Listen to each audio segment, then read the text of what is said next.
Changes that stabilized the market but made it harder to flip property in Dubai. In the lead up to the global financial crisis, flipping contracts and property in Dubai was rife.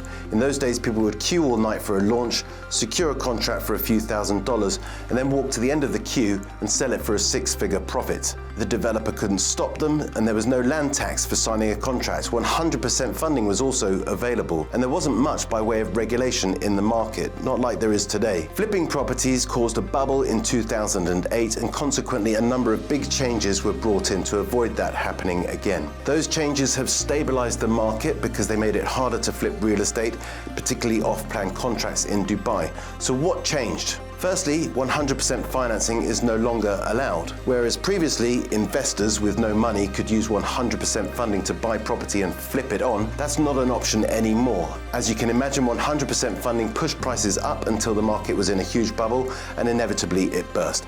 Now in the UAE, the regulator enforces mortgage caps, a limit on how much you can borrow.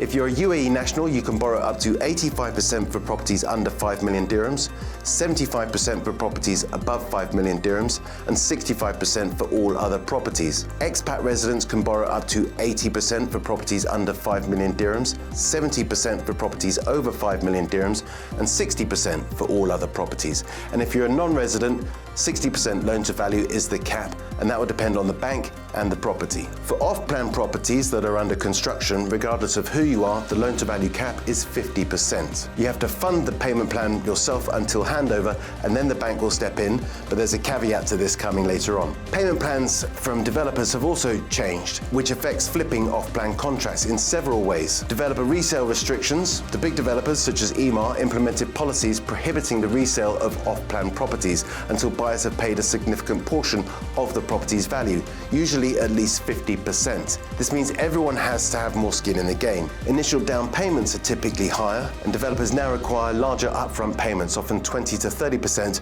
of the property's value. This significantly increases the initial financial commitment, reducing the number of speculators who can afford to enter the market. Staged payment plans have become more structured, and buyers need to make substantial payments at different construction milestones.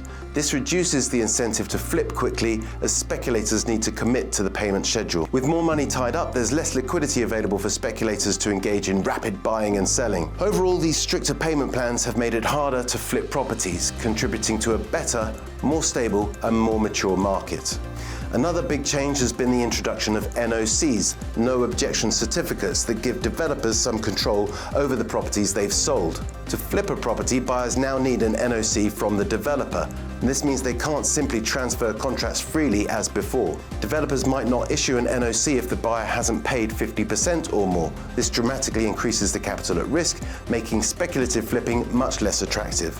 Overall, NOCs make flipping more complex and more financially demanding, encouraging more genuine, long-term investment, which is what we want. Transfer fees also changed. In 2013, the Dubai Land Department increased the transfer fee from 2% to 4%. Increasing transaction costs made flipping properties more expensive, and it discouraged speculation.